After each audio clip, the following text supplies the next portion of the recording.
always at these events we have some social media interaction. So we have a prize, which is a very cool prize of a mixed case of the beers you'll be tasting tonight. On Twitter, you need to use Beerhouse 4 ways at @InGunnSA. Hashtag meet the brewers. It's a mouthful, I know. Tasting sheet at the bottom are those tags, just in case you forget. Take a picture, make a joke. There's plenty of good pictures of beer and food about to come out. So the best tweet that comes out of that will win that prize. So don't be shy with that. And I'm going to show you a little clip now.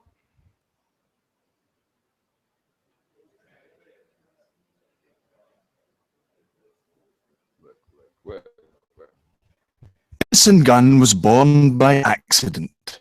It all began when a famous whiskey distiller contacted brewer Dougal to tell him that they wanted to produce an ale-finished whiskey. Many other brewers and distillers had tried to make ale-finished whiskey, but none had succeeded. But Dougal proposed a special recipe and a special technique. He created a smooth, beery character to the distillery's oak barrels. This would in turn flavour the maturing whiskey. The distillers were delighted that the process worked, and the resulting ale cask reserve whiskey was a real success. Later, after thousands of barrels, then tragically thrown away, that Dougal received a call that would change everything. Hello? You've got to taste this beer that we're pouring away. The workers have been drinking it and they say it tastes absolutely delicious. I'll be right over. As Dougal puts it, the first tasting of this oak barrel beer was an unforgettable and had a flavour unlike any beer I had ever tasted. It had been completely transformed by its time in the special barrels used at the distillery. And it wasn't just Dougal who thought something special had been discovered. At the brewery tasting panel, the beer scored an unprecedented 9 out of 9. Now, Dougal believed so of this unique discovery, quit his job so that he could concentrate on perfecting the process and bringing Innis & Gunn to market. In short, he demonstrated himself what he could see in the beer: real character. What followed was one whole year of law, all in the name of refining and perfecting this pioneer beer. When the launch, a whole new oak-aged beer style was born. Beer drinkers loved the delicious flavour, and so did beer judges, who showered Innis & Gunn with awards. And from then on, we have been travelling the world, introducing as many people as possible to the unique flavour of our oak-aged beer. But that isn't. In fact, Innis & Gunn Original was only the beginning. More beers of character now regularly join the Innis & Gunn family. And it's even available on draft now too. About these in the range section of this site. So there you have it. The story of Innis & Gunn, an inspiring tale of one man who showed his character in the quest for a beer that would reveal a unique character all of its own. And now it's the choice of drinkers of character too. Obviously.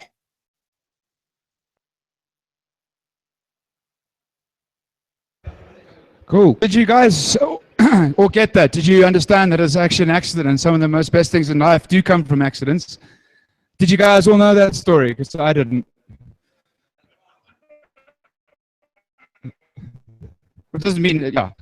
I first came across Innis & Gunn when I was working in London. In our fridges, all we had were European lagers like Pitburger and Staropramen, which I don't have a problem with, but there wasn't much variety going on.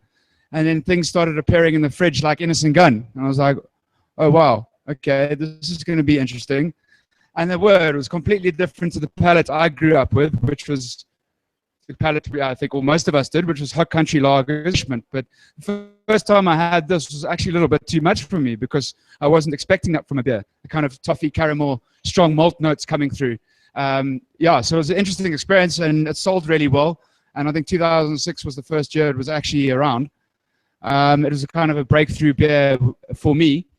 I wanted to follow like Sierra Nevadas in the ridges. So I had an Innis & Gunn before Sierra Nevada, so I'll give you that one. Introduce you to is kind of Mr. Innis Gunn SA. He lives and breathes the brand.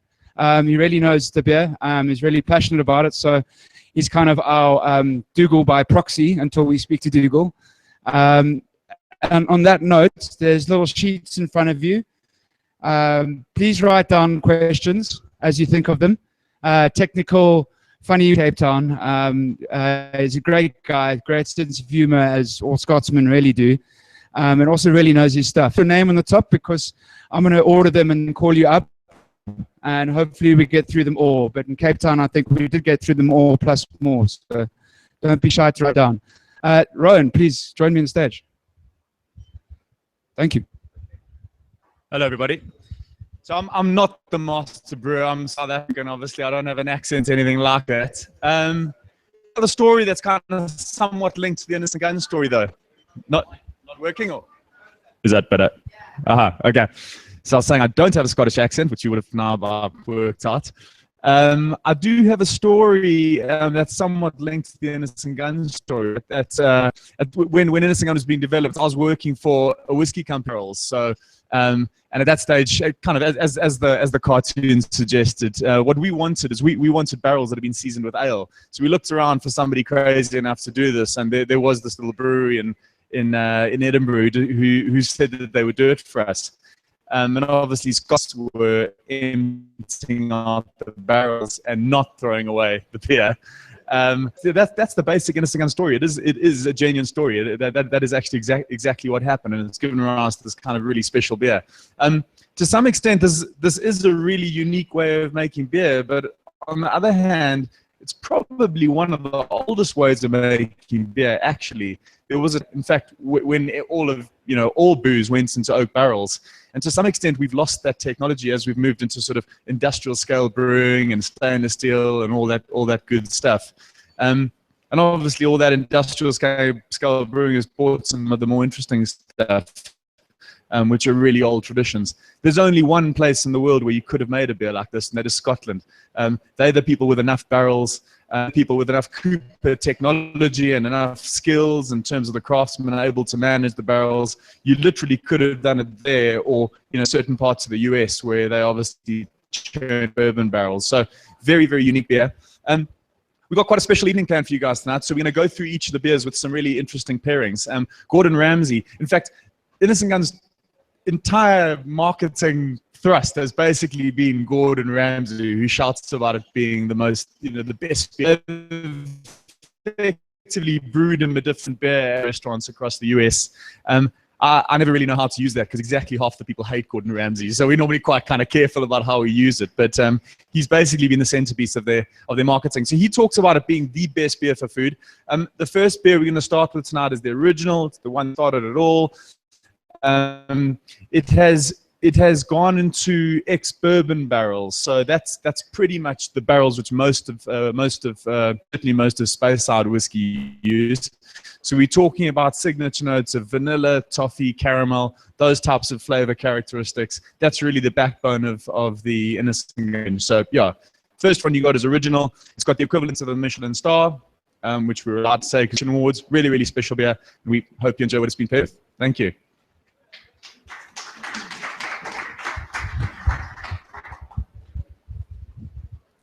The food is coming up. Please, if you've got questions for Rowan, you don't have to keep them all for Dougal, so it is interactive, so give him a shot, putting him on the spot. If you've got questions for me, I can also answer them as long as I don't get too technical. So I can see some heavyweight homebrewers in here.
Okay, so I'm going to introduce you to someone who's very special to Beerhouse. He's also Scottish, which always helps. Scotsmen tend to work well together. It's not Welsh. Roy MacAskill, or otherwise known as the Tasty One, came to us 3 years ago, not entirely being a huge fan of beer. He was more of a whiskey man from Scotland would be. He's fallen in love with beer. It didn't take him long to start sessioning things like Blockhouse. So he's actually now upset plenty of other IPAs to drink. Loves his beer, understands food like four. Please come up and tell us how you paired this and why you paired this. Thank you, Roy. Good evening. So apparently we've got somebody special coming to speak to you later on. So they've warned me that I'm not allowed to going on and on and on as much as I love to. So I'm going to specifically talk about the individual pairings that we're doing tonight. The first one you've got here tonight, who likes warm avocado? You do. It's always in the minority. I can't stand it myself. But I was playing around and we came up with this and I tried it and I thought, oh my God, that is absolutely delicious. What can I do with that? There's a coconut crumbed avocado. And the spicy andalous that we've done for you tonight is actually a butter-based emulsion. And this particular pairing is what I would call a home run, as you can see up here. On their own, individually, they're good. Together, it just elevates the whole taste. 1 + 1 = 3. The reason that happens is because in the crumb, the butter in the emulsion, and the toffee notes that are coming through from the ale all belong to the same flavour group. So because they belong to the same flavour group, they complement, pull the whole tasting together, creating what we call the home run. The mouthfeel you're getting from the ale on the finish will be accentuated by the creamy mouthfeel coming from the avocado. And then finally, higher alcohol content along with light hop fruitiness cleansing the palate, allowing the spice from the sriracha to penetrate, but at the same time, the malt backbone in that beer is going to be coating the taste receptors and trying to stop that spice from penetrating. Everyone's palate will be different. It'll be interesting to see which one wins for you. Enjoy.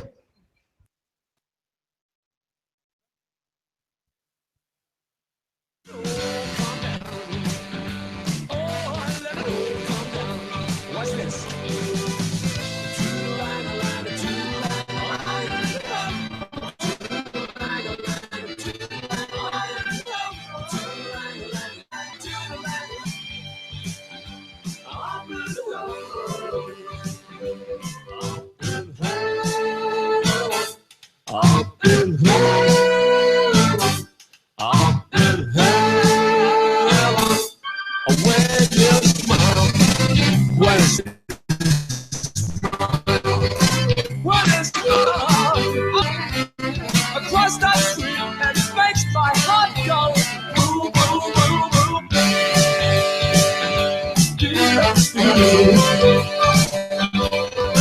And every time I stop the job, makes my day a little, oh, a little calm down. What's this?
Took our first pill when the music was shit. I said fuck dancing all night, but then that's just what we did. It felt like floating.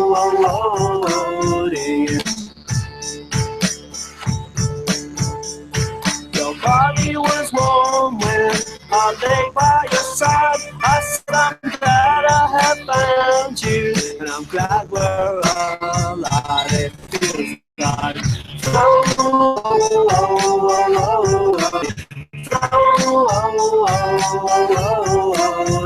It seems like floating. We lay by a river, we looked at the stars. I said how tiny we are, girl, how tiny we fly. It feels like floating. It feels like floating. A lifetime is short, girl, and death is so long. I don't believe in no heaven, I just hope that I'm wrong. I hope it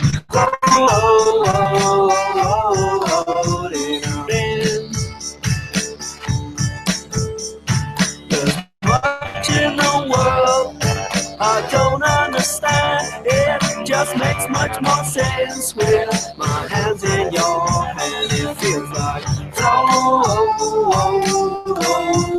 It feels like floating. It feels like floating. It feels like floating. It feels like floating.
Okay.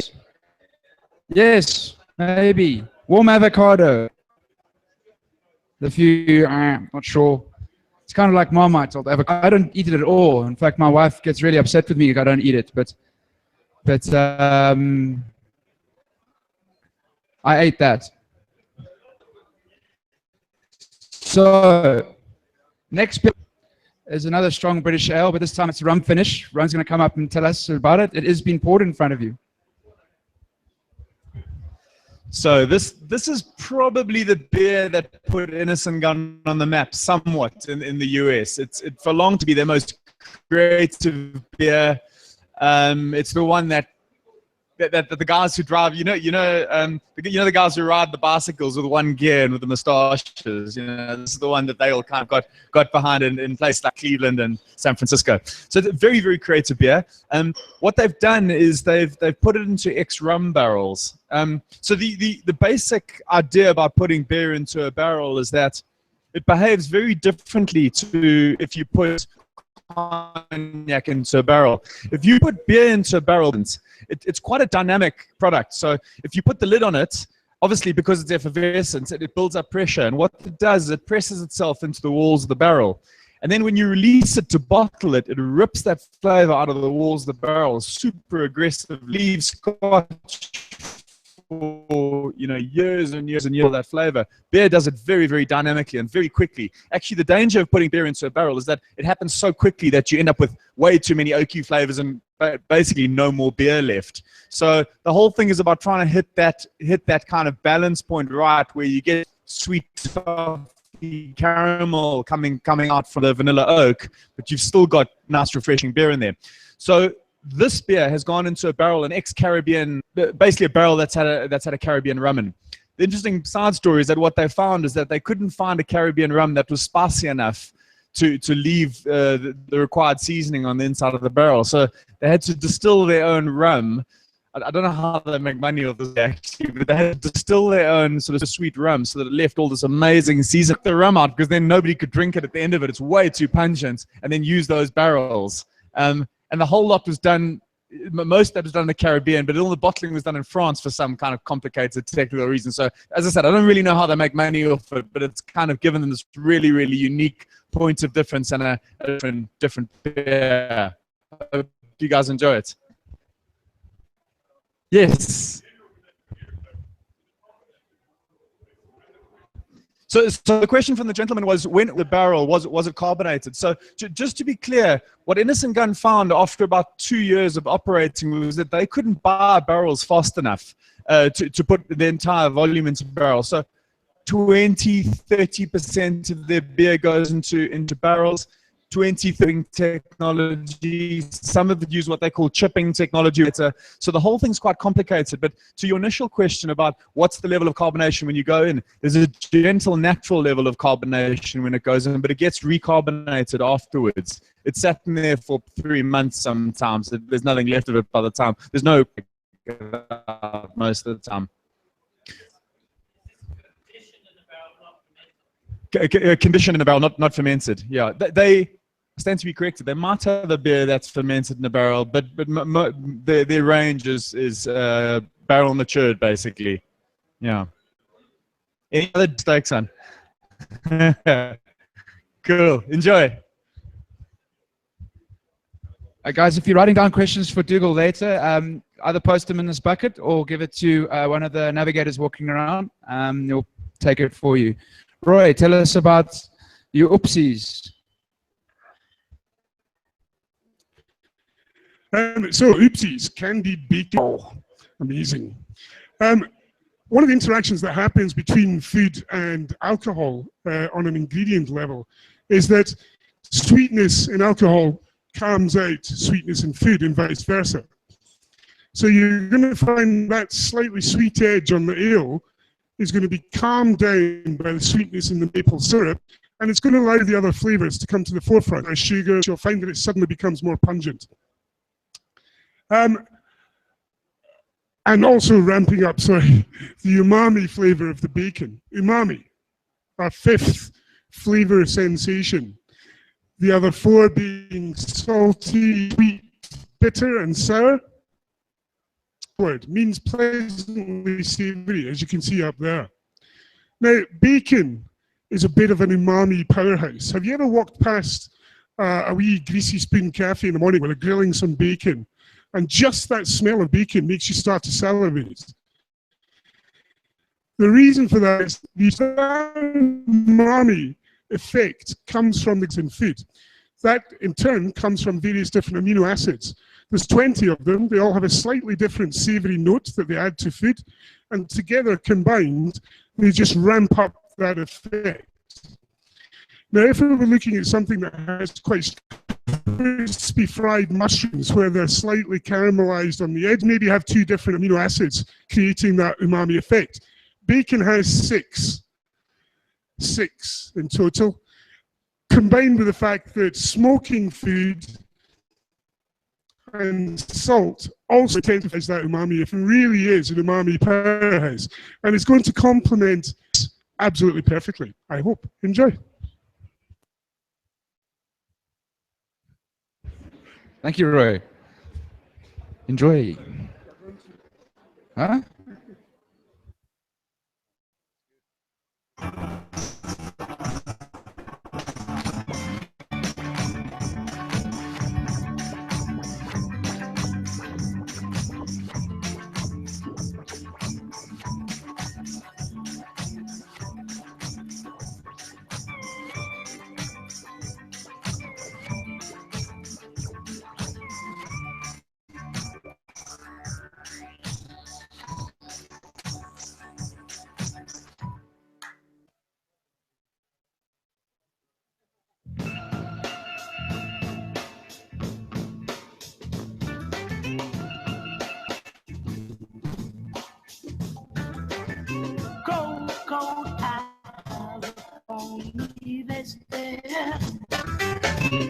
They're all in fear.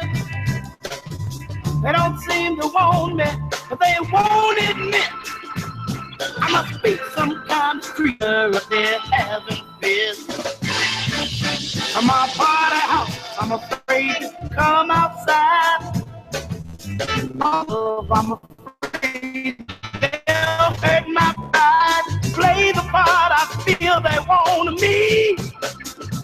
And I pull the shade so I won't see them seeing me. Having hard times in this crazy town. There's no love found. Having hard times in this crazy town. Having hard times. There's no love to be found.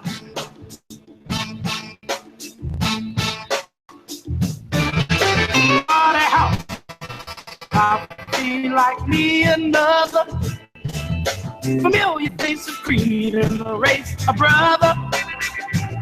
But to my surprise, I find a man corrupt. Although he be my brother, he wants to hold me up. Having hard times in this crazy town. Having hard times. There's no love, having hard times in this crazy time. Having hard times. There's no love to be found.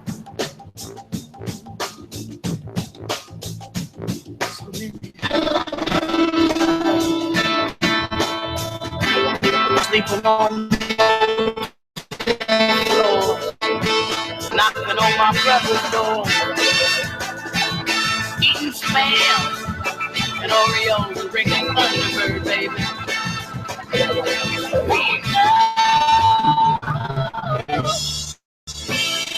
Oh, having hard times. There's no love to be found. Having hard times in this town. Having hard times. There's no love to be found.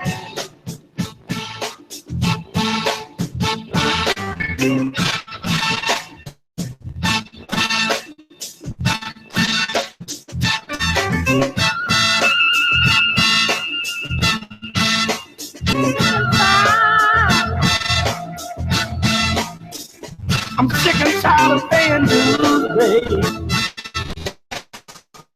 And I'm sick and tired of having so many hard times, baby. And from my body, hard from my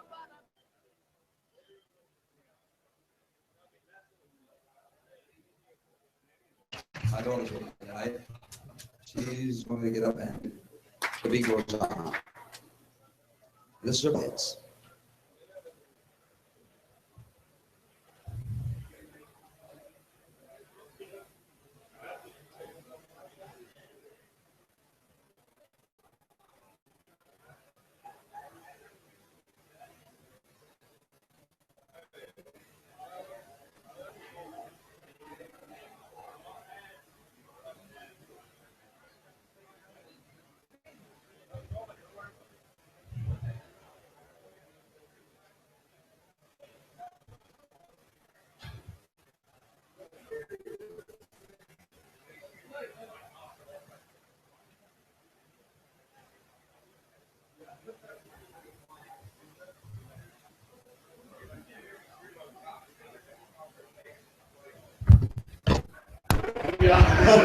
Okay. Hello. Did you enjoy your up-season rum? Yeah, I can. Okay, Rowan. There he is. Come tell us about your white oak wheat beer. So we kind of range on the other side. We normally start with a kind of lighter day wheat, and we kind of move progressively richer. But because of the way the food works tonight, we started sort of slightly differently. So what you got in front of you today or now is the Innis Gunn Weiss beer. This isn't the kind of really rich Weiss that some of us have tried in South Africa. It's a much more delicate classic style Weiss beer. The unique part about the Gunn Weiss is that they use bergamot oranges, so they use pungent little orange. So bergamot flavor in Earl Grey tea, although obviously much more powerful in Earl Grey tea. So if you've got a better nose than me, you'll definitely pick up the citrusness of it, but you might get a little bit of Earl Grey tea. You might be able to recognize some of that in there as well. Hope you enjoy.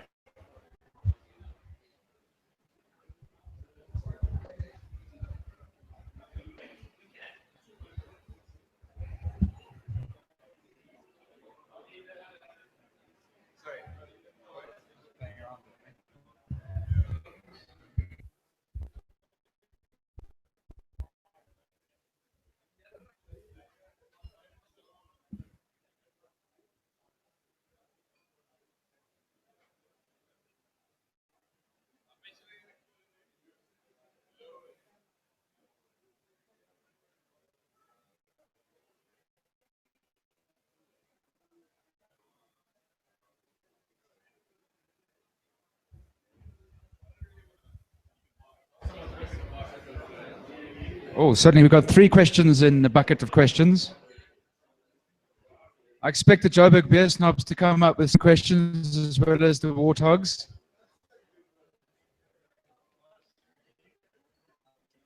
You have to be invited to that special society. What are they called?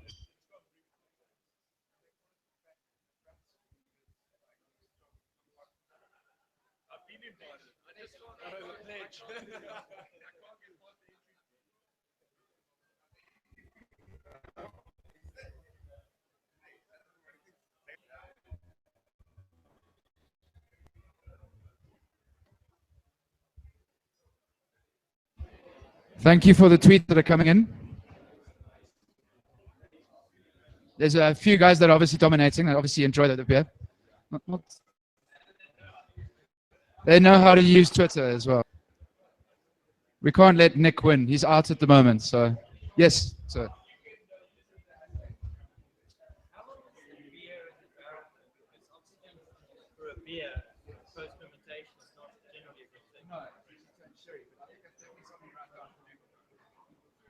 How do they stop the scaling?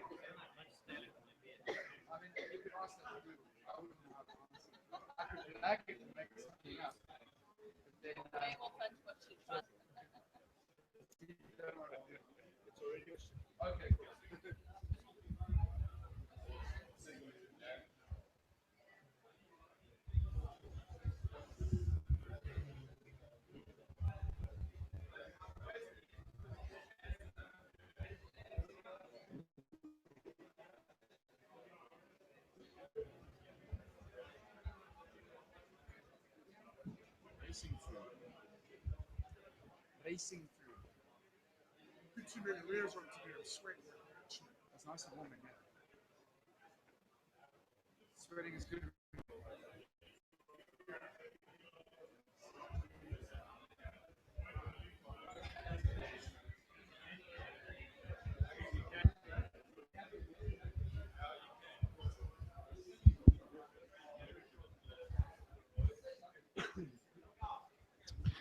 Okay, so now we come to the third course, which is goat's cheese croque monsieur. Anybody? Okay, it's a classic French sandwich. There's two varieties.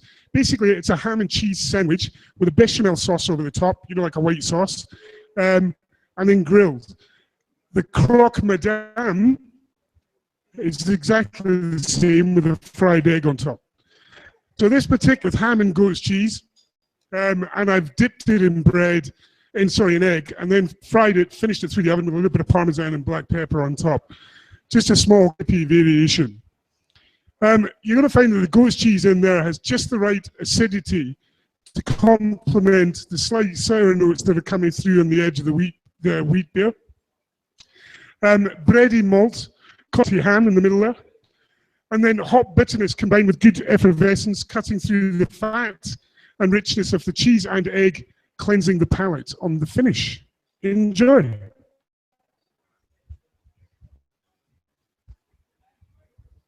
Thank you, Roy.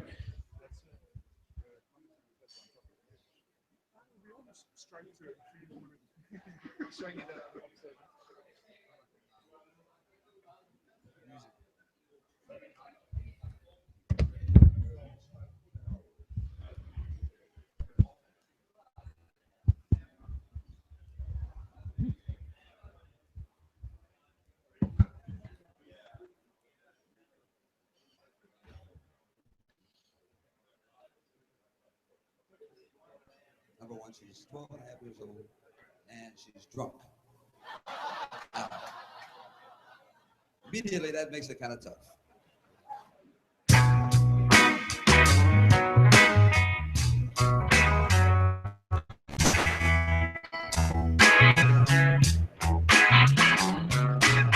You said you knew all about the way things were. You took a beautiful girl and put a hold on her. She played a whole get back, trying to make what you can. You must have longed to be in love again. Alright, you said you're searching for some soul. Yeah, get it you want it.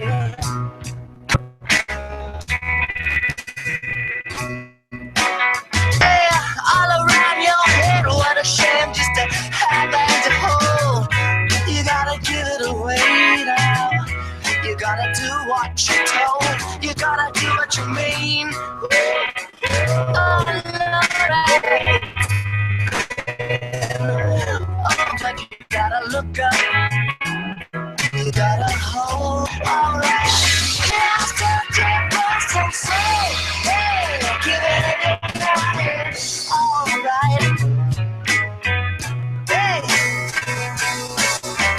I'm trying so hard to know that in the grave. But you put it all away. I know it set you back, and I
That means you never know me.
Okay, so what's been poured out in front of you is the Irish whiskey finish. So it's kind of a collaboration of Celts going into this beer. So Rowan, tell us about it.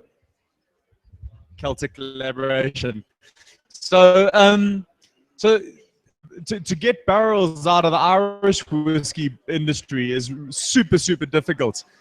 The Irish in general is tiny compared to Scotch. So you can kind of drive through Scotland and you can buy loads of barrels from, well, you can conceivably buy barrels from loads of different distilleries. It's basically one distillery of any real scale, and we all know who that is. They're not selling barrels to anybody. So it's kind of the backstory behind this beer, and they're always very kind of careful about how they talk about it, but kind of intrigues me that you would really find it difficult to buy barrels. There's only one company who could buy barrels who got it right, but they seem to manage to do it. The other intriguing thing, well, let me take a step back. The reason why this beer was created was obviously in the US, where there's shared Irish history, there's loads and loads of Irish whiskey drinking going on in the US. We all know what a popular place it is in terms of craft beer. So Irish whiskey finish was designed really for the North American market, where there's loads of people of Irish descent and people who drink Jameson and other Irish whiskeys. So I think cleverly what they've managed to do, or very skillfully, if we look at sort of stouts and port, drier, cocoa, chocolatey, coffee type flavors. But then if you take the flavor profile of Irish whiskey, that tends to be light, delicate, sweet. To some extent, those are opposite ends of the same spectrum. And And I would have thought going into this that this would have been a very, very difficult beer to crack. I think that, yeah, tell me what you guys think. I think they managed to kind of combine streams of those two character extremes. Enjoy.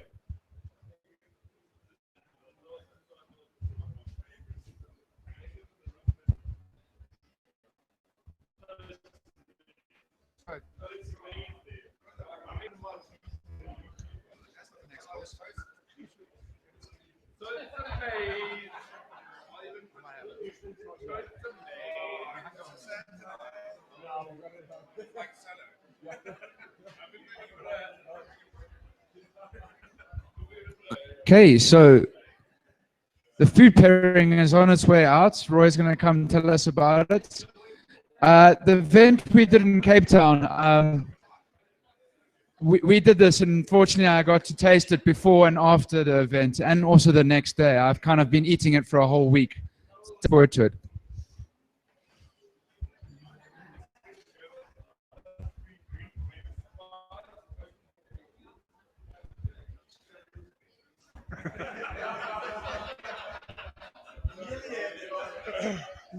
Nearly. Okay, so now we come to the second last course, which is an Innis Gunn ice cream with a green fig spiced oat cake and a Innis Gunn whiskey finish syrup. This is literally just a complementary pairing. It just really, really works. But also, yeah, no, stop it. Heckling on the side there. But also, you can use beer in desserts other than just putting it with chocolate, essentially.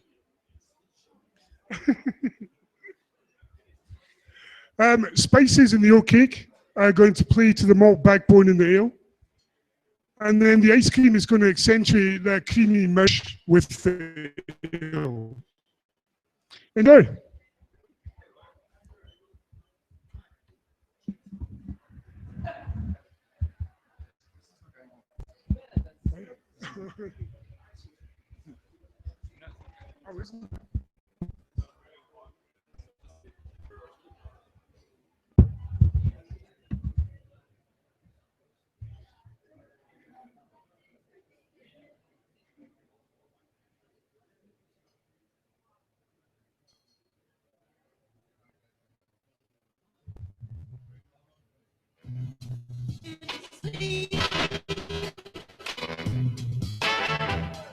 Not too fancy, but it's fine and sprinkles.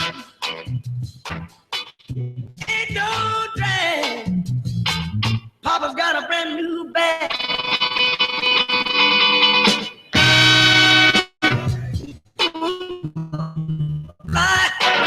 Don't play him cheap, cause you know he ain't shy.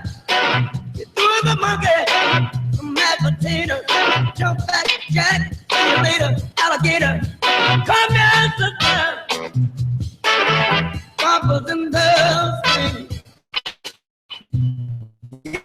You give now, and dig the new breeze. He ain't no drag. He's got a brand new bag. But Papa, you're doing the tag. Papa,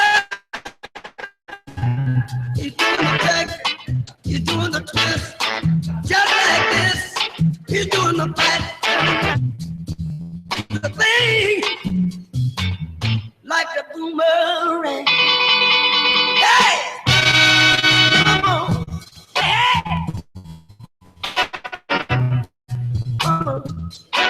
Hey! Hey, said it come tight.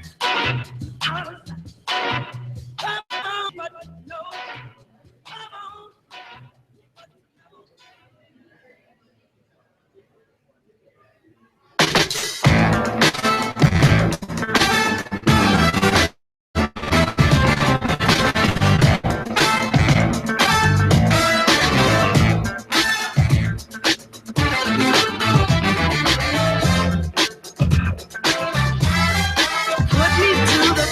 Girl, I'm under arrest.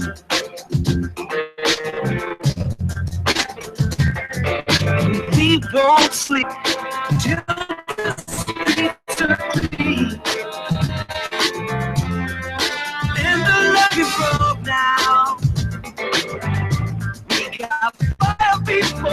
somehow. The results are in positive. Reason out loud when you raise it, boy. You will not jump it up now. You did take me back in.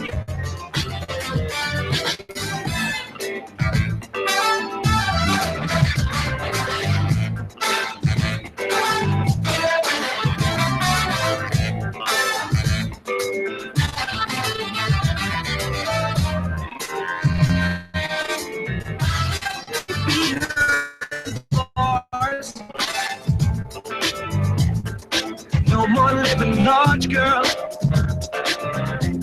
Me, sunshine, laughter, flirting with danger, dancing with strangers.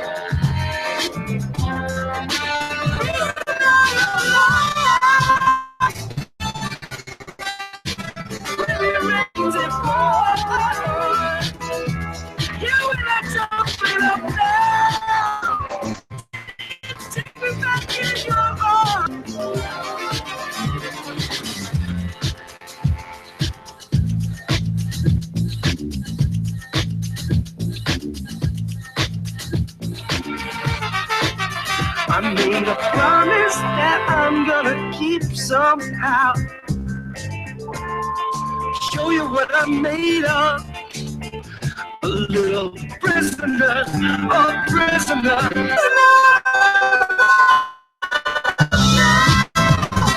When it rains, it pours. Yeah, when I jump it up now. Who did take me back in your arms? Prison of my love. When it rains, it pours. Yeah, when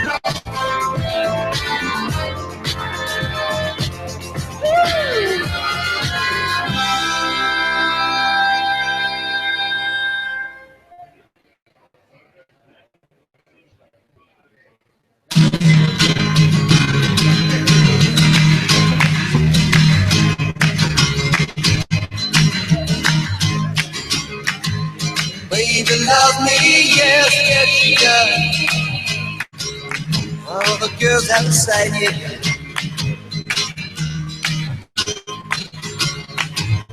Says she loves me. Gonna show her tonight, yeah. She got the way to move me, cherry. She got the way to move me. She got the way to move me, cherry, baby. She got the way to move me. All right.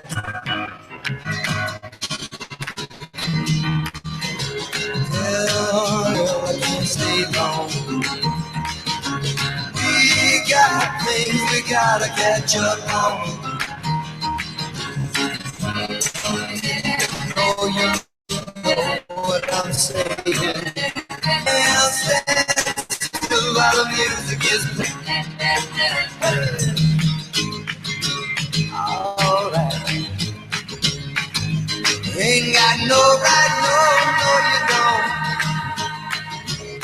On a piece of siding.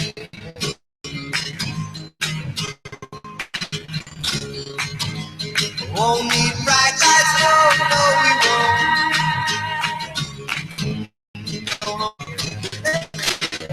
She got the way to move me. She got the way to move me. She got the way to move me. She got the way to move me.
Okay, so to our final but not final beer, because I don't know if you watched our Cape Town event. There's a bonus beer to come out.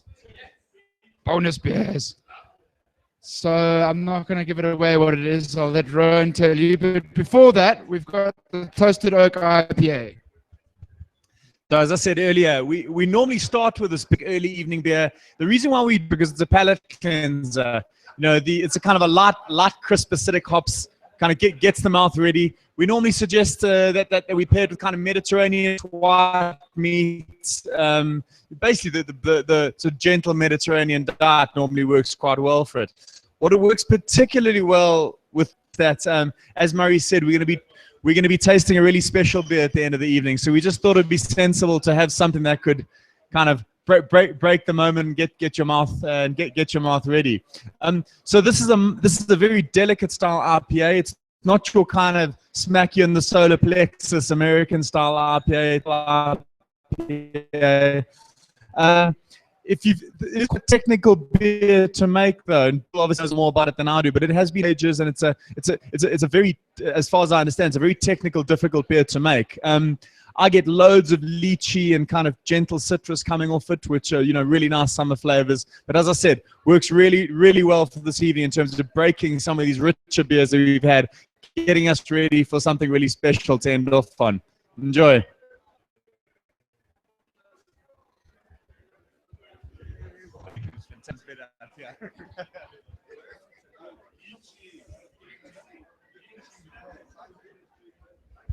Could we have the truffles, please?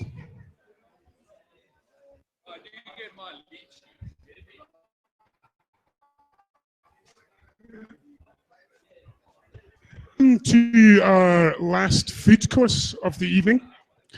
How did you enjoy that last course? The ice cream, did you like it? Good. So you're finishing off with some blue cheese. Love it or hate it. But it works particularly well with an IPA. Trying the flavour to stand up to blue cheese without being overpowered. Salt and hops. If any of you have been before, you've heard me talking about salt and hops.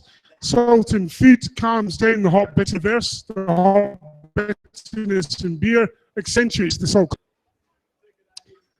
Hop bitterness and zesty grapefruit character, cutting through the fat and richness of that cheese and cleansing the palate. So what we've done here is, it's not 100% blue. 60-40 with a bit of cream cheese, just in case we have blue cheese. And I've stuck a red grape in there as a little bit of relief in the middle for you, in case you, again, don't like blue cheese. So grape in the middle, wrapped with blue cheese, tossed in roasted pecans.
don't know what else to say.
So, the bonus beer you've got here is a very special vintage ale. Rowan will tell you about it. All we know is that there's not many in the country, so we're really lucky to get it. I hope you enjoy it. There's something very special. Boulder conditioned, aged. So, if I tell the story as Dougal told it, he said he was traveling around the world, obviously talking to people about Innis Gunn, and he got asked so many thousands of times by people, what does the beer taste like as you pull it out of the barrel? And he said eventually he got asked it for like the 10,000th time. He thought, I have to create a beer that tries to mimic that. So the whole idea behind vintage cask is that, that moment that it gets taken out of the barrel, it's like, and Dougal's tried to design a beer which does that. So it's unpasteurized, it's unfiltered, and as best as possible, he's tried to mimic that. So, it will continue to develop in the bottle, which is quite an interesting part about it. So we normally try and ask our customers buying 2 bottles, one so they can drink that night and see what it tastes like, another one to lay down for a couple of years, because it will keep developing in the bottle. Basically what will happen is the yeast will continue to consume the sugar and develop character effectively. It'll continue to convert that into flavor, that sweetness into flavor. So very much how champagne will develop in the bottle. So as Murray said, I think we bought in 50 or 60 cases. We put it into a couple of places where people are going to be trying really special beer. And the whole idea behind vintage is just to share with people, or to try and get people to experience the kind of level that really, really good beer and really carefully made beer can reach. So this is obviously at a much higher price point than beer is normally, and hopefully you'll enjoy it.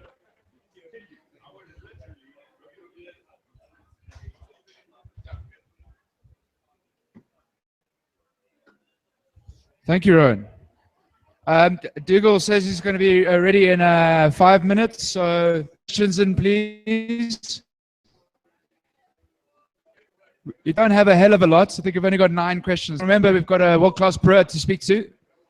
Don't make me ask all the questions. There we go. Man over there's got a question.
How are you doing?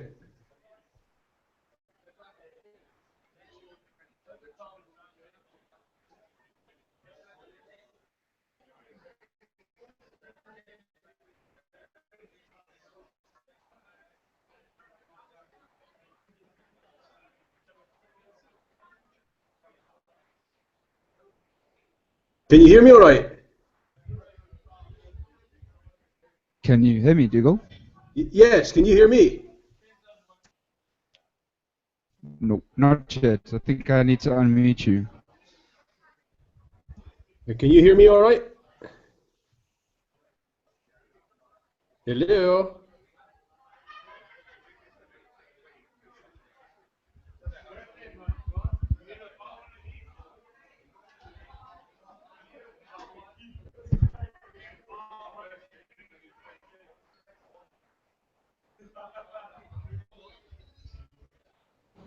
Okay. You hear me all right? Try again. Can you hear me okay? They can't see you at the moment. The Red Cross, but I just want to make sure the sound is right first. I'm Yeah, not it's break. sure why I can't hear you.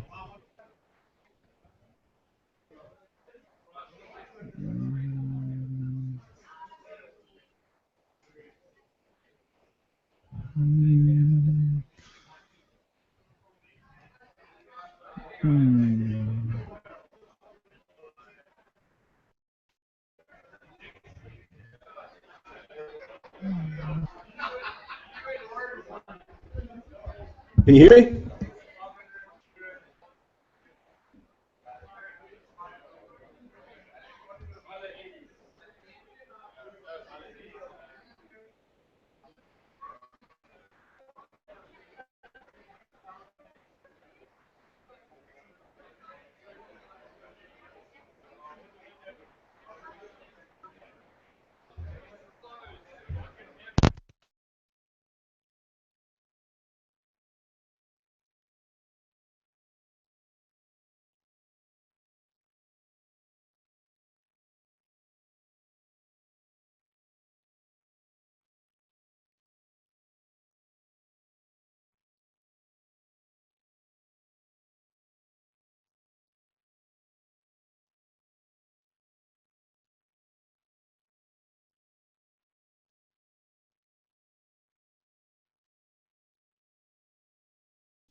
Can you hear me now?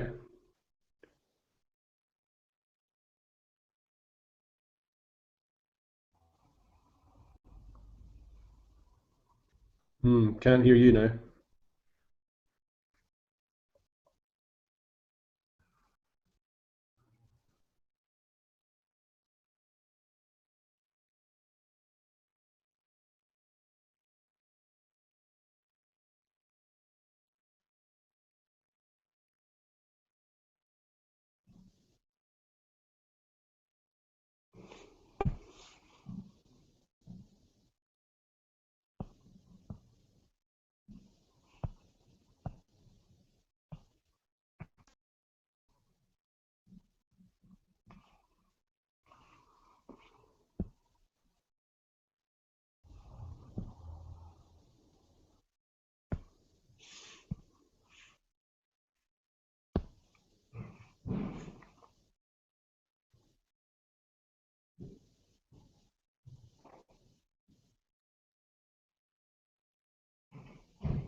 Hey, Dougal, this is Randolph here. Just while you... Randolph. Yes, just while we are by ourselves, because Mary is at lunch, just a quick look into the normal Beerhouse on Long Street. Ah! Oh no, I now hear... How's it working? Myself. Are you hearing me? I'm what? Are you hearing me okay? Yes, but so I'm in Cape Town. I stayed here, and it's just Mary having to restart his computer, and two other viewers that are currently following that probably don't understand why we're silent. So yeah, we are getting there. That's now kind of unexpected, and Probably have had I'm just gonna hide my... You what? We should probably have had. Yes. Now actually we have I have issues understanding it. But you know what? I'm just gonna hide myself from the broadcast again, and Murray should be back up in a minute or two, and then we can continue the Q&A as we want. Do you want me just to wait? Yeah. Okay.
Dougal?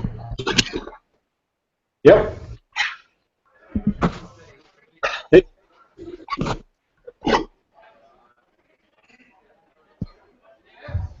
Can you hear Can you me? hear us, Dougal? Yeah. You We hear can me? hear you. Yes. Can you hear us? Yes, I can actually. Oh, cool. Awesome. Okay. Thank you. Okay, I'll get off the phone now. Welcome at Cool. last. Sorry about that. No, it's all right. Bit of a nightmare. The only thing that got me through that was your Irish barrel. I Thank had a God few for that. sligs of that one. Hi, thank you for your patience. I How's appreciate that. I'm is all right? just going to get you on the big screen so they can all see you. Oh Christ. Big Dougal. Hello. Say hello, everybody, from Four Ways. Everybody's obviously. We've got a crew here from Innis Gunn. We've got a mix of home brewers, big beer drinkers, beer lovers, all very excited to speak to you. So thank you for your time. Really appreciate that. Thank you guys for your patience. So just like last time, I'm going to call people to the front. If they want to come stand here, it's probably the best place for you. And you can come read your question out. So Tikwe is up first. Okay.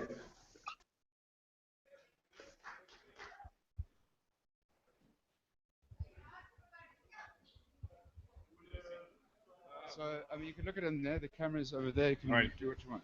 Cool. So I just have a few beers right now. I might have forgotten my questions, but anyway, I should look where? Here? I should look this way. Okay, good. Awesome. What hops did you use in the Toasted Oak IPA? And then my the hops in the Toasted Oak IPA, basically. What hops did you use? And then secondly, how does the the bottle aged vintage beer, how does it mature over time, basically? That's two questions. Straight with big technical one. Thanks a lot.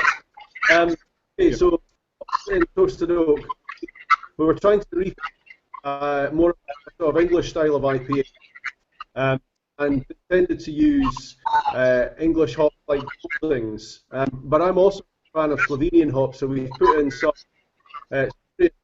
which is like a sort of Slovenian version of the Fuggle, and another high alpha hop called Goldings. So those two things, we get a balance, the citrus, bitterness, the aromaticity that we're looking for.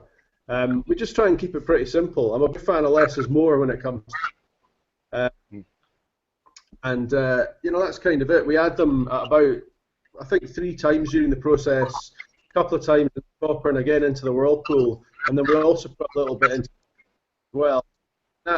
Those different methods that we use, we get the sort of hoppy aroma. But as I say, we're not really going for a sort of US.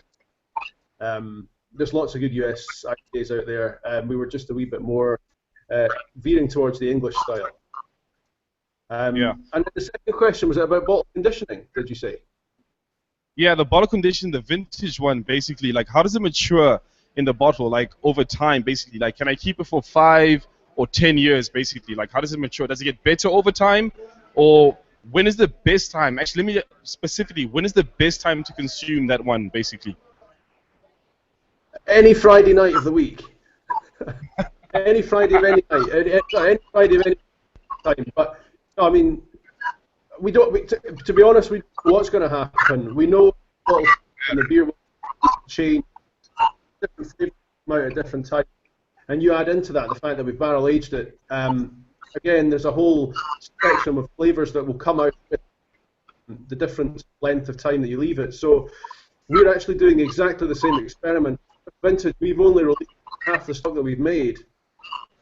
Is that maybe in 5 years or 10 years time, I don't know, we'll release the 2050 vintage that's 10 or 5 years old. As I say, you just can't tell what's going to happen. I just think it's a really exciting experiment to find out what it's going to be like. I mean, it's already, even from the week that we built it to now, it's massively different. And almost every time I try it, something's changed. So if you're thinking of sticking some in your cellar, I can highly recommend doing that. Awesome. Thank you. Cheers, buddy. Sorry, just on the mic when you're asking the questions, try, can you all hear me? Yeah. Give a bit of a booming voice. You've got a bit of a sound issue. Louis. I think that's Louis. Got a question. I think he might be outside. I'm going to ask him for you. I think he's a smoker. What do you do with the barrels afterwards? Poor old Louis, he's missed his big fucking moment. What's he doing? He's out with his cigarettes. So it depends. If they're first fill bourbons that we've used, that's first fill bourbon barrels, they go back into the Scotch whisky supply chain, so they'll be used for probably grain whisky maturations for the next 3-5 years, and then that cycle will be repeated. If it's an older cask, for example, if we get like an Irish whiskey cask that's closer to its end age, at the end of it, we just turn it into planters. You know what I mean by that? It's like a sort of half barrel that you can fill up with compost and plant stuff in. So there's many gardens around Scotland that have got our old barrels full of shrubs and herbs. Yeah. Here in South Africa, in our wine farms, they tend to have a lot of leftover barrels as well, and they get turned into cheese boards and all sorts of other things. I think I've seen a few planters out there. Yeah. I've got actually a few questions where people haven't written their name on, so it looks like they're asking me to ask it. So here's another one. Do you dry hop? If so, at which stage? How long are the beers aged for? And how is your IPA hopped? Okay, so that's 3 questions. So let's start with the first one. Do you dry hop? Yes. It's tricky because obviously if you add hop to cold tanks, you have to then come back out, and we are producing on a commercial scale, which makes it harder. So we need to use the equipment like centrifuges and complex filters to get the hops back out. So we do add hops. We can add them to the barrel as well, but we think probably the best place to add them is in the cold stages, in cold tanks. I mean, we add loads of hops through the hot stages of the brewing process and the copper and the whirlpool and stuff too, of course. Cool, thank you. I've got a question for someone else to come talk. Keith?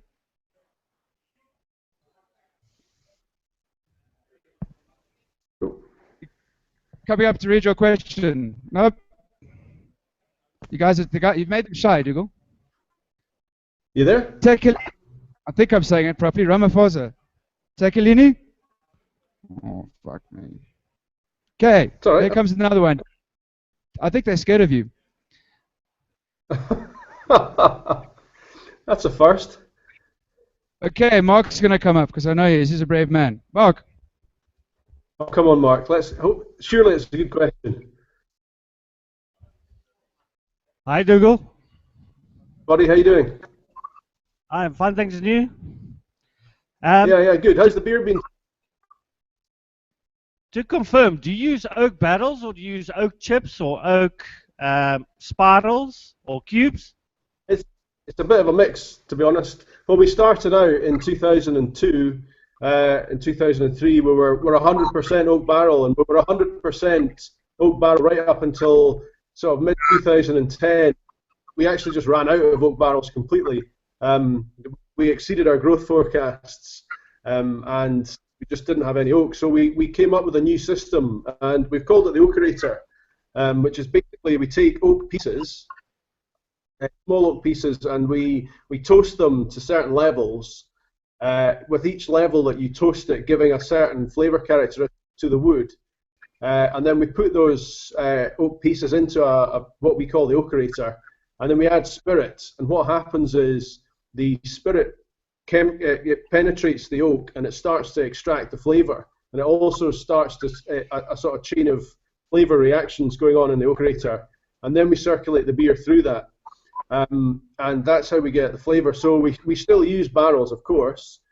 We use this new technique, and we can often use a blend of the two things. So Innis Gunn Original, for example, is a blend of beer which has been oakerated and has been in a barrel. So, and then there's other beers that we make are 100% barrel, like vintage, and then there are things that are 100% oakerator. So rum finish is a 100% oakerator product, because you just can't get rum barrels in any volume. So it's for us a massive technological step forward, because it allows us to continue to grow and make the same amazing beers with all these great flavors, but without being constrained by barrel availability, which, you know, as you get bigger in our sector doing barrel aged, it's very difficult to get good quality barrels when you need them. So it was a bit of tech from us that really changed the way that the business was going.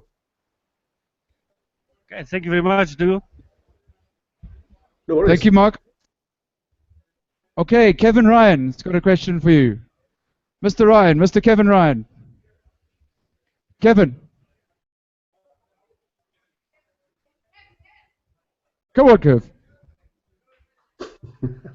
Kevin's one of the South Africa's most prolific homebrewers. He's been doing it for donkey's years, and he really knows his stuff. But he's just been telling me that he's just starting to barrel his own beer. So very excited to hear from you some inside knowledge, maybe.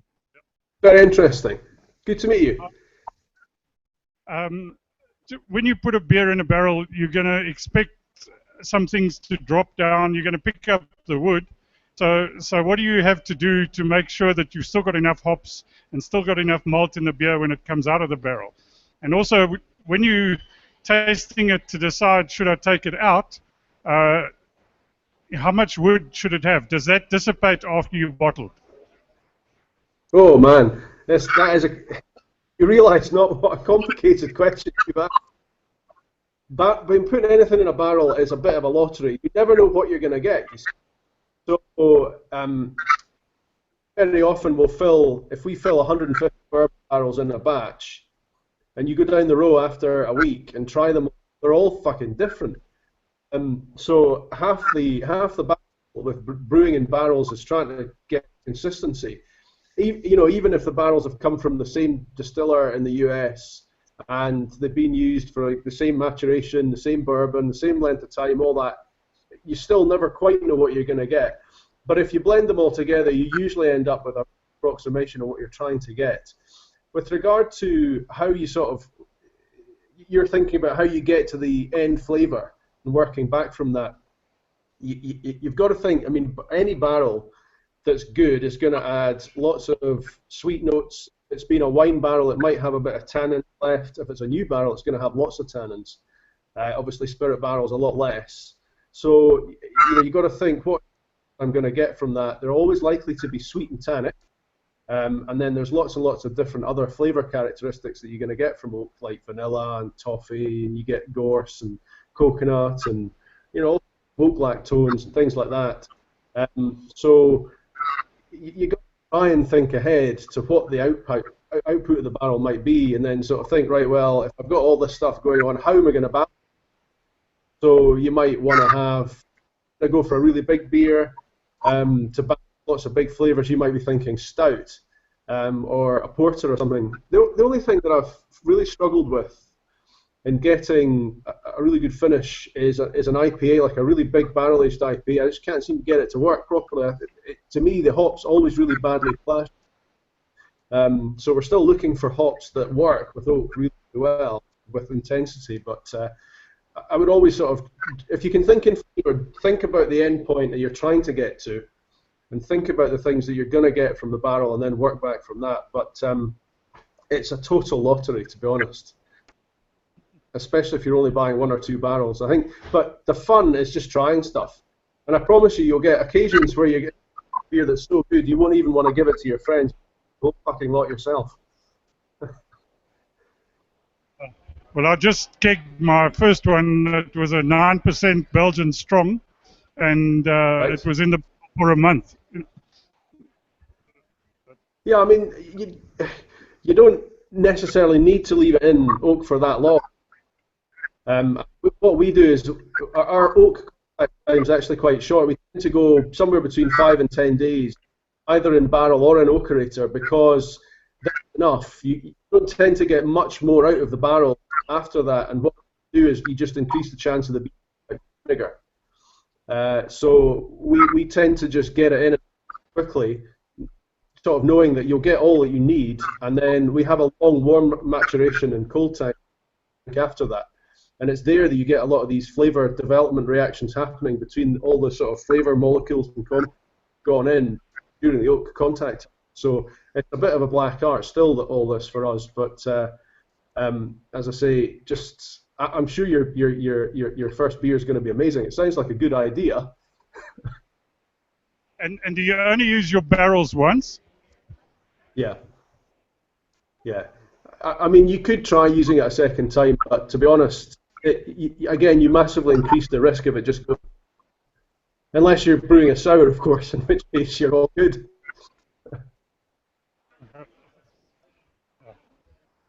Okay, cheers. Thank you. And good luck.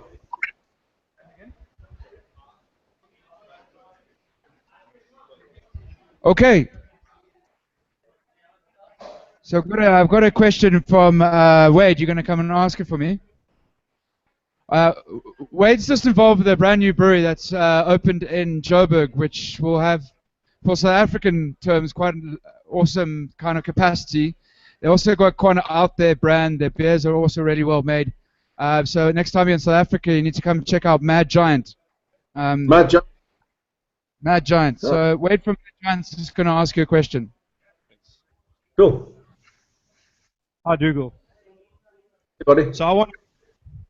Does Jameson Caskmate Stout Edition derive from Innis Gunn whiskey finished barrels? Almost certainly. Yeah, I mean, we did our first maturation in a Jameson barrel back in 2000. And I don't know if that gave them the idea, but we out of respect for the brand, never named the fact that it was a Jameson barrel. I did it, I think 2 years in a row we used Jameson's barrels, but we make so much Irish whiskey cask as it was then. It's Irish whiskey finish now. We just couldn't get enough barrels, so we had to switch it into the oakerator process. But we're actually looking now. We're in negotiations with a couple of Irish whiskey distillers to get a whole load of casks for this year's edition of it, which we'll be brewing, in the next few months to hit in time for Christmas for the retailers for January. So it's Irish whiskey barrels are amazing. They have a certain sort of quality about them that's I really, really like. Thank you very much. Cheers. Thank you, Wade. Okay, I've got a few more shy people, so I'll be their voice. Okay. What's the worst beer brewing related mistake you've ever made? Oh, fuck. I once put beer in a Tabasco barrel, thinking it would be nice, but and in some ways it was, but you couldn't finish a whole bottle. It was pretty uncomfortable. Other than that, I once put beer in an Islay. You know Islay whiskey? Islay is a little island in Scotland. It makes very smoky whiskey. And I put a beer in an Islay whiskey cask, and it was fucking horrible. I mean, it was undrinkable in every sense. However, the people that we made it for, the Swedes, absolutely loved it. The Swedish drinker loves smoky whiskey, and so they loved smoky beer even more. So it just goes to show you can't always make what you want. Sometimes you just got to make what your fans want. So. Yeah, but I mean, a smoky Islay whiskey is something I like to drink, but in a whiskey glass. So having a beer with it would be an interesting combination.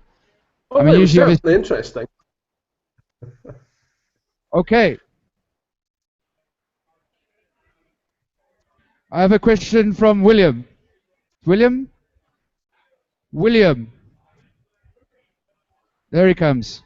William's brave enough to ask this question. It's a very pertinent question considering what's been going on in the world. We haven't escaped it down in South Africa. What's been going on up in Europe? I think he's going to ask you something to do with that.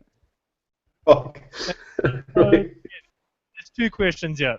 The first is a bit flip, as you'd expect. The second one a bit more serious. So the first is, how is your production affected by the whole Brexit deal? The second being, your beers are known for being relatively off-center.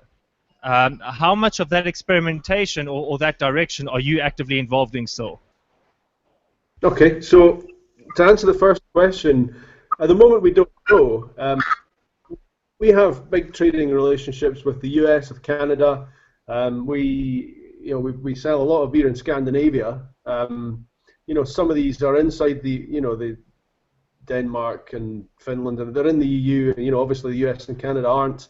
We've got a growing business down in South Africa, which isn't dependent on the EU trade deals. So we've got to get busy brewing the best beer we can and hope that the politicians can sort out this fucking mess that we're in. But in regard to, I'm very highly involved, and we've just recently bought a new brewery, so I'm actually spending more and more time up there now. In fact, I'm going back up again tomorrow to talk about recipes, and it's just like I've been doing this. It's my 30th year in the brewery.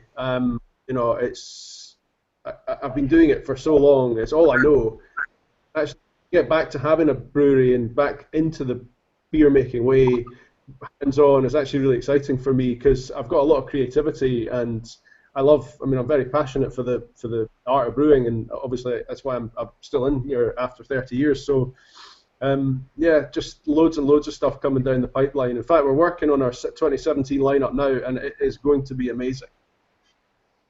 So it's still an exciting passion for you then? Oh, massively, yeah. Yeah, massively. Good to hear. But thanks for the hospital pass. I usually filter out questions with political angles to them, but I couldn't resist that one. It's been all over the news about it. Plus, I'm a dual citizen, so I've got a British passport, which actually was a European passport until the other day, so a little bit bleak about that. No, don't worry about it. You'll be fine. You're still welcome here, big man. I was looking forward to retiring in Ibiza, but that's my dreams are shattered now. I've got another question from Robin. Thank you, Robin.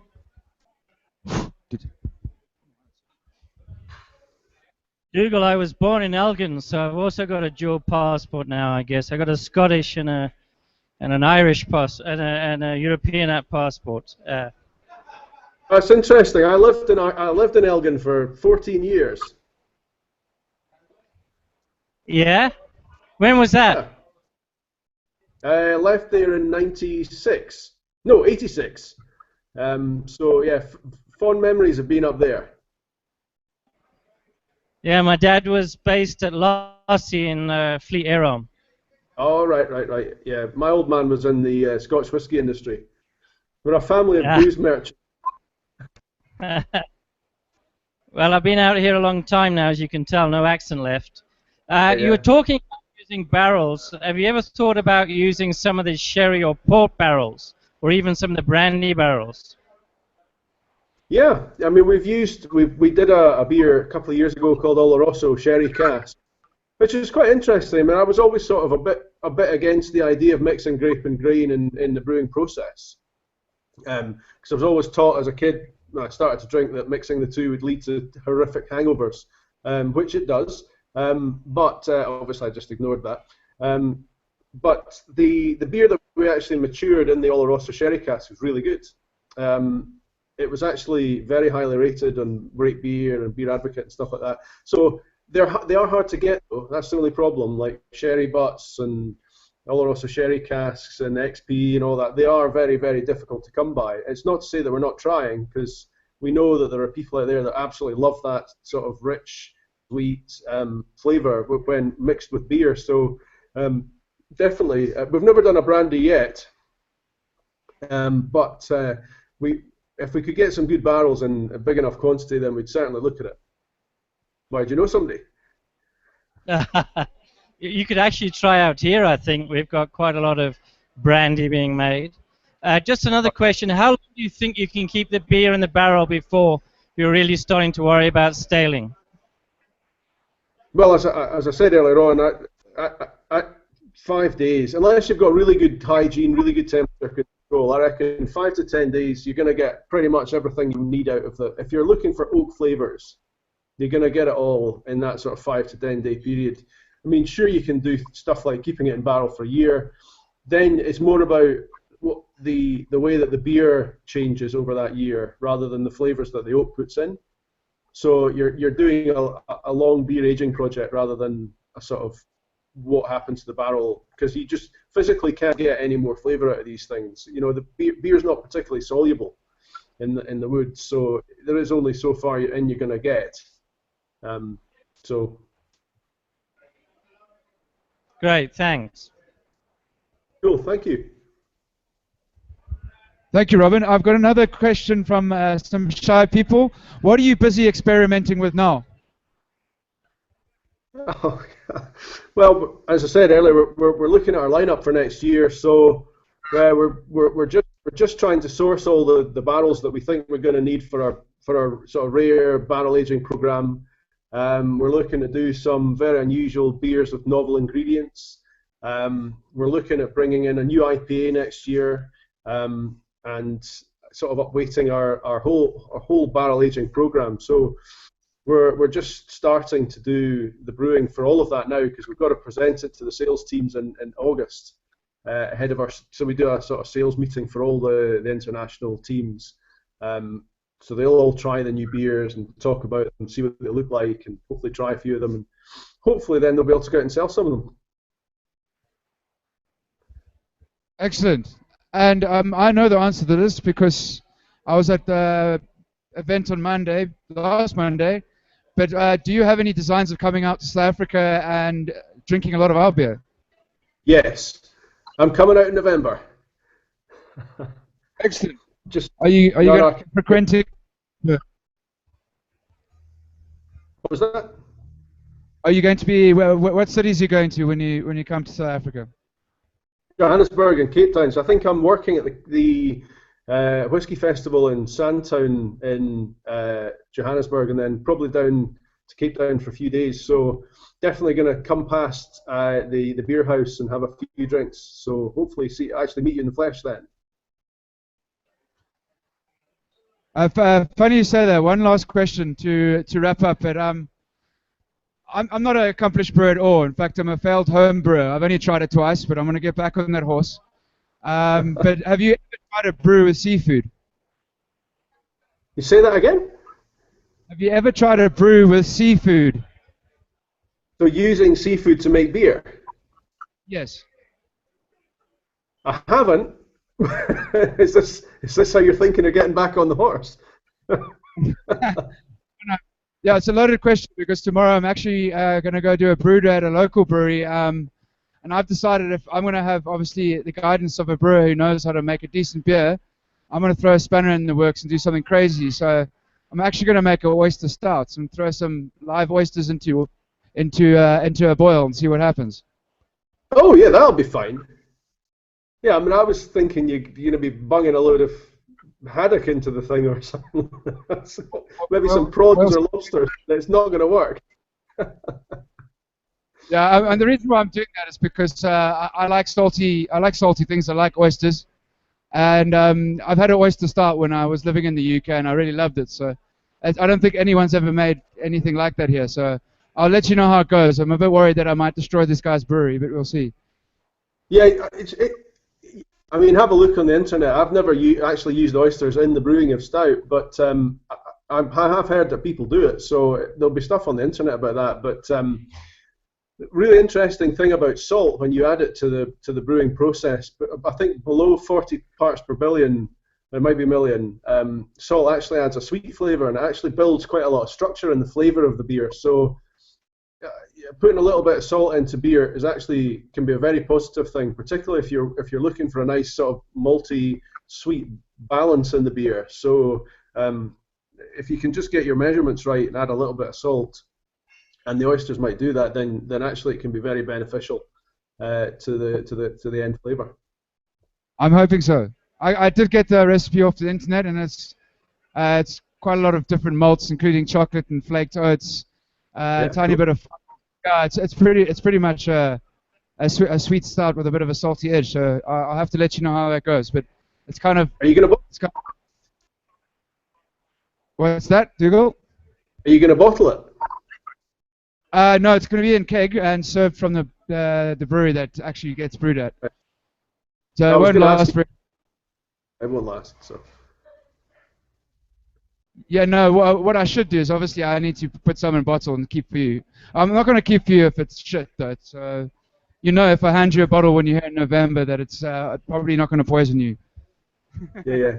Well, that's a good point actually. So, because the last thing you need when you're on holiday is the fucking dose of the shit because of some dodgy beer you've been given. Guys, before we let Dougal go, because we are now quite late, any last questions? Everyone done? Cool. Dougal. Yes, one question.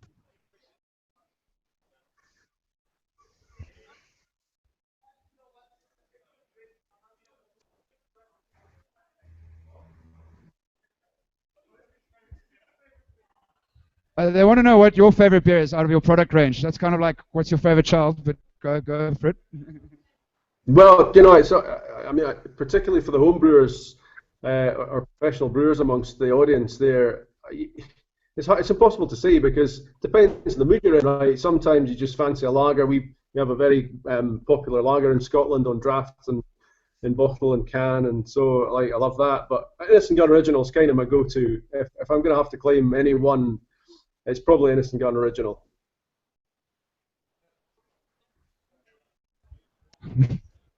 You can ask that if you like. I've got a question from our Tomcat Plumber. Ask him. Have you heard of Old Brown Sherry, first of all?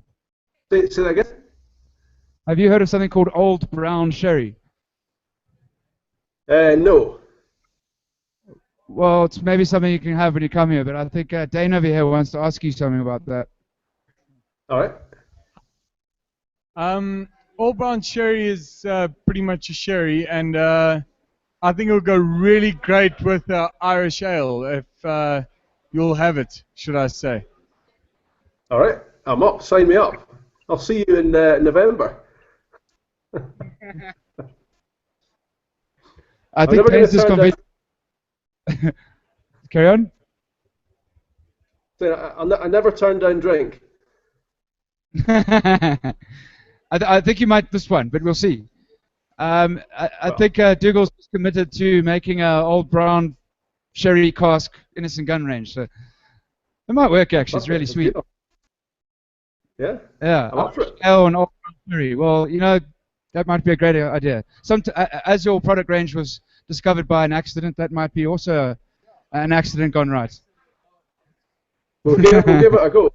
First stage is get down there and try it, but as I say, I never willingly turn down the offer of a drink, except if it's Malibu. Then you can go and fuck yourself. Yeah, I definitely agree with you. Malibu is stuff. Stuff is.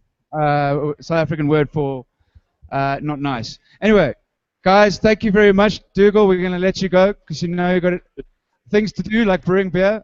Thank you very much for bringing your beer to South Africa. And Rowan, who is sitting here and being very quiet tonight, is doing a sterling job as always, spreading the word. Yeah, good night and thank you. Absolute pleasure. Thank you. I hope you've enjoyed it, and thank you very much for supporting the business, the brand. Thank you. See you in November. Cheers. Cheers, buddy. See you later.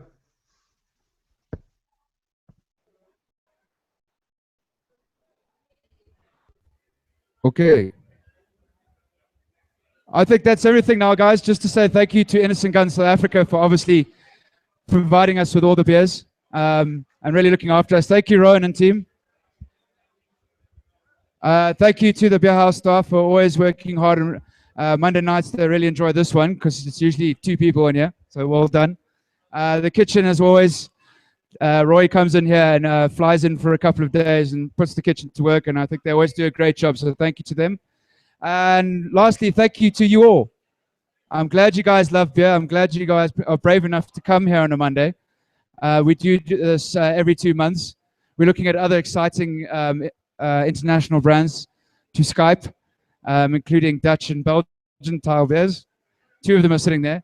But yeah, the next one's in August, and we're actually looking at 5 or 6 local brewers who have just started and have got only small ranges. They basically just stepped up from home brewers. So that should be a good one for grassroots. Thank you very much, guys. The announcement for the prize of Twitter, an outstanding innings, but he's not here anymore, so I'm thinking I'm not giving it to him. He's gone out for a cigarette again. Nick has probably never won a Twitter competition at this, so I don't think I'm going to give it to him. So I'll probably spread the love. But thank you very much. Good night and safe journey home. Cheers.